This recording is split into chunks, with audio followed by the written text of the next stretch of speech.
नमस्कार साथियों, एक बार फिर से आपका स्वागत है भगत जी पोर्शन में। और हम आ चुके हैं उत्तर प्रदेश के शामली आश्रम में, जहां संत रामपाल जी महाराज का एक आश्रम है और यहां पर चल रहा है उनका भंडारा। उस भंडारे में पहुंचे हैं, वहां की व्यवस्थाएं जो हमने देखी है, किस प्रकार की वहां इनकी व्यवस्थाएं हैं, और जानेंगे कुछ सवाल हैं हमारे दर्शकों के, जिसमें लोग जानना चाह रहे हैं कि उन पर जो केस लगे हुए थे, उन केसों में बाजित बरी हो गए हैं, क्या वो आ गए हैं या अभी आने वाले हैं।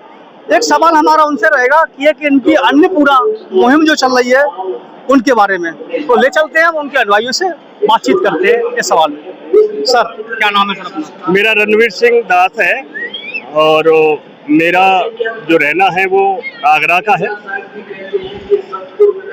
और आज हम आए हैं जो सतलोक आश्रम शामली में, और आज यहाँ जो हम देख रहे हैं और हमने जो सेवा का मौका मिला है संत रामपाल जी महाराज जी की तरफ से, वो हमारे पूज्य गुरु हैं। और कई सवाल ऐसे समाज के अंदर रहते हैं जिन सवालों को लेकर के आज तक उलझन थी, और वो उलझन अब बहुत जल्दी आने वाले समय में पूरी होगी। और उलझन बिल्कुल वो तो अपने ज्ञान आधार से पहले ही बता चुके थे, समझा चुके थे, और देश के तमाम जितने संत और हमारे जो भगत भाई हैं उन्होंने उस ज्ञान को समझ लिया था।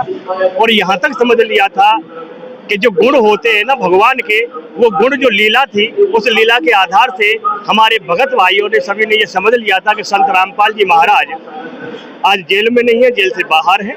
और जितने भी उनके ऊपर एलिगेशन लगाई गई थी, जिस तरह से एनसीआर काटी गई थी, जिस तरह से प्लानिंग रही थी शासन की और प्रशासन की, मैं ये ज़्यादा नहीं जाना चाहूँगा, लेकिन मैं इतना जरूर कहना चाहूँगा कि जो कलयुग में सतयुग का जो मौका मिल रहा था, वो कुछ दिन हमारे जितने भी शासन प्रशासन ने जो इंतजार कराया है हमारी देश की जनता का, पूरे विश्व के लोगों का, वो आज अब आगे पूरा होने वाला है। इस तरह से आप देखने को, अगर आप संत रामपाल जी महाराज जी के पूरे भारतवर्ष में जिस तरह से सतलोक आश्रमों में जिस तरह से भंडारा चल रहा है 6, 7, 8 का, उसमें आप आएंगे तो आपको पता लगेगा कि एक मोहन भंडारा जो कभी इस तरह का कबीर साहब ने जो काशी में किया गया था, और 18 लाख लोगों को बिल्कुल 3 दिन के लिए जो भंडारा भरपूर दिया गया था, और वो भी घी का भंडारा था। तो उस तरह से ये पता चलता है। लेकिन हम जब तक घर से नहीं आएंगे, जब तक हम YouTube पे नहीं देखेंगे, जब तक हम संत रामपाल जी महाराज जी को रिसर्च नहीं करेंगे, जब तक हम इन पर ज्ञान आधार नहीं समझ पाएंगे, ज्ञान की बातें नहीं करेंगे, तो वो आपसे जानकारी दूर रहेगी। इसलिए मैं ये चाहता हूँ, या हमारा समाज ये चाहता है कि जो उलझनें थी वो अब बहुत जल्दी पूरी होने वाली है ज्ञान आधार से। और कई चीज़ें हैं जो आगे आने वाले समय में जो वक्त है वो बहुत जल्दी आपके सामने आने वाला है, समाज के सामने आने वाला है। निर्णय समाज को ही करना है। सर, हम ये जानना चाहते हैं कि हम जैसे हम आश्रम के अंदर आए तो यहाँ हमने देखा कि आपके यहाँ एक अन्नपूर्णा मुहिम जो चल रही है, वो देश के अंदर किस प्रकार से लागू की गई है और किन किन लोगों के लिए ये मुहिम है। मैं रणवीर दास, जिस समय मैं संत रामपाल जी महाराज जी की शरण में आया था, उससे पहले मैंने कई संतों की वाणी सुनी, और सुनने के बाद मेरे अंदर एक ऐसा लगता था कि भगवान तो है इस दुनिया में, लेकिन भगवान किस रूप में होता है वो ज्ञान आधार से ही मुझे पता लगा। और जब पता लगा तो मैंने परमात्मा की शरण में, संत रामपाल जी महाराज जी की शरण में आकर के जब ज्ञान को समझा, और समझने के बाद मुझे पता लगा कि संत रामपाल जी महाराज जी ने जो हमारे अभी इनका जो सवाल है कि अन्नपूर्ण मुहिम चल रही है, ऐसी मुहिम पहले भी काफ़ी चली है, और अन्नपूर्ण मुहिम है जो विश्व के कोने कोने में जाने का परमात्मा ने आगाज कर दिया है, और कलयुग को समाप्त होते हुए सतयुग में शुरुआत कर दी है। तो ये आपके लिए बहुत बड़ी, हमारे विश्व के सभी जनता के लिए, और 750 करोड़ जितनी हमारी जनसंख्या है पूरे विश्व के लिए। और परमात्मा ने गुरु संत रामपाल जी महाराज ने एक नारा भी दिया है, वो नारा है, जीव हमारी जाति है, मानव धर्म हमारा, हिंदू मुस्लिम सिख ईसाई धर्म नहीं कोई न्यारा। सबसे पहले जैसे ही अगर हम दीक्षा लेते हैं या शरण में आते हैं तो सबसे पहले हमें ये विचार करना होता है कि हमें शुद्धिकरण किया जाता है। और वो शुद्धिकरण क्या है कि नशा मुक्त भारत परमात्मा का नारा था, संत रामपाल जी महाराज जी का नारा था कि नशा मुक्त भारत, दहेज मुक्त भारत। और कोई गरीब, जिस गरीब को जरूरत है अन्न की, कोई भूखा नहीं सोएगा। और जो नारा दिया है परमात्मा ने अन्नपूर्ण मोम के अनुसार, उस नारे को भी आप अगर जानना चाहेंगे तो उस नारे में भी बहुत बड़ा छुपाव है। अगर उसका रहस्य जानेंगे, ऐसा कर रहे हैं। अच्छा, हमारे जो दर्शक है इस वीडियो को देख रहे हैं वो जानना चाहते हैं कि जो आपकी अन्नपूर्णा मुहिम है उसके तहत गरीबों की मदद आप किस प्रकार से कर रहे हैं, उसमें क्या क्या व्यवस्था है जो वो लोग इस सहायता को वो ले सके।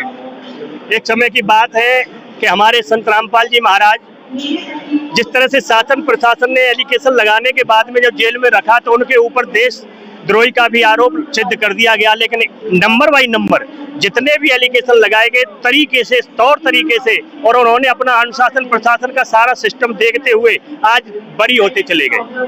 और आज अंतिम समय आ गया कि वो उस जेल से बाहर निकलने का पूरा आगाज है और पूरा सिस्टम है। तो उन्होंने एक अखबार पढ़ा और अखबार पढ़ने के बाद उन्हें ऐसा लगा कि एक परिवार था जिस परिवार को भूखा था वो, और भूखा होने के कारण उसने आत्महत्या कर ली।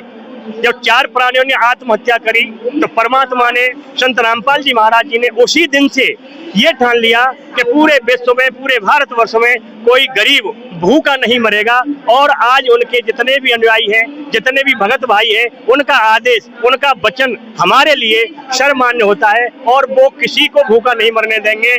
आज जिस तरह से घर बनाया, मकान बनाए हैं और उनको शिक्षा देने का, उनको गोद लेने का, ये सारे जो वादे किए हैं, ये बहुत बड़ी मुहिम छेड़ी है संत रामपाल जी महाराज जी ने। तो आप देखिए कि दहेज मुक्त भारत, लड़की बोझ, नशा मुक्त भारत, आज पूरे भारतवर्ष में नशा को बंद किया जाएगा। ये कोई छोटी मोटी बात नहीं है। और नैतिकता लाई जाएगी, भाईचारा लाया जाएगा, सबको प्यार से एक दूसरे का ये देखा जाएगा कितना प्यार होता है। आप अगर किसी संत रामपाल जी महाराज जी के किसी भी आश्रम में कभी भी आप आ सकते हैं और आने के बाद ये तो प्रैक्टिकल की बात है, किसी भी भगत से मिल सकते हैं। और पूरे भारतवर्ष में, पूरी दुनिया के अंदर अगर आप ज्ञान गंगा पुस्तक उनकी लेते हैं और उसको पढ़ते हैं तो स्वतः ही आपको ज्ञान हो जाएगा कि सच्चाई क्या है। दूध का दूध और पानी का पानी। अब कलयुग में सतयुग शुरुआत हो चुकी है और ये आगाज पहचान लो संत रामपाल जी महाराज जी को। वो कबीर साहब आ चुके हैं और उन्होंने सिद्ध कर दिया है हमारे वेदों से, हमारे गीता से, हमारे कुरान शरीफ से, हमारे बाइबल से, हमारे गुरु ग्रंथ साहिब से। जब प्रमाणित ज्ञान हो जाता है तो कोई चैलेंज इस दुनिया में कर ही नहीं सकता। और संत रामपाल जी महाराज जी ने वो कर दिखाया है जो आज तक लोग जिसके भरोसे बैठे थे, संत भरोसे बैठे थे, इंतजार कर रहे थे, आज उनका इंतजार भी पूरा होने वाला है। अब इंतजार की घड़ी बिल्कुल खत्म और नजदीक है कि कलयुग में सतयुग की शुरुआत। धन्यवाद सर। अब हमारा एक दूसरा सवाल है, जो अन्नपूर्णा मुहिम है उसके तहत क्या क्या व्यवस्थाएं की जा रही हैं, क्या क्या उन गरीब परिवारों को दिया जाता है। नमस्कार जी। इस अन्नपूर्णा मुहिम जो हमारे संत रामपाल जी ने चलाई है, ये दुनिया में पहले ऐसे संत हैं इन्होंने ये अन्नपूर्णा मुहिम चलाई है। इसका उद्देश्य है कि यहाँ जितने भी हमारे भारत और विश्व में गरीब असहाय परिवार हैं उनको हर तरीके की, घर नहीं है तो घर दिया जाएगा, रोटी की व्यवस्था नहीं है तो पूरा राशन सामग्री दिया जा रहा है इसके अंतर्गत, यदि शिक्षा की व्यवस्था नहीं है तो बच्चों के लिए शिक्षा की व्यवस्था की जा रही है, और यदि उस परिवार में कोई बीमार है तो बीमार के लिए दवा की व्यवस्था की जा रही है, यदि घर नहीं है तो उनके लिए घर बनवाए जा रहे हैं, और भी घर में कोई भी राशन सामग्री नहीं है तो वो सब उनको मुहैया कराई जा रही है संत रामपाल जी महाराज की ओर से। और यह मुहिम उनके लिए तब तक लागू रहेगी जब तक कि उनके घर में कोई करने लायक 18 वर्ष से ऊपर नहीं होगा। और ये मुहिम ऐसी है कि कोने कोने तक जा रही है, और ये संत रामपाल जी महाराज का नारा है जो आज कबीर साहब के रूप में उपलब्ध है कि रोटी, कपड़ा, शिक्षा और मकान सबको देगा कबीर भगवान। तो इसको सिद्ध करते हुए आज हमारे अनुयायी जो संत रामपाल जी महाराज के फॉलोवर हैं, प्रत्येक गांव में इसकी सर्वे करते हुए घूम रहे हैं, और अनेकों घर जो इस लायक हैं, इस पात्रता की श्रेणी में आ रहे हैं, उन सबको ये सब लाभ उपलब्ध कराते चले जा रहे हैं।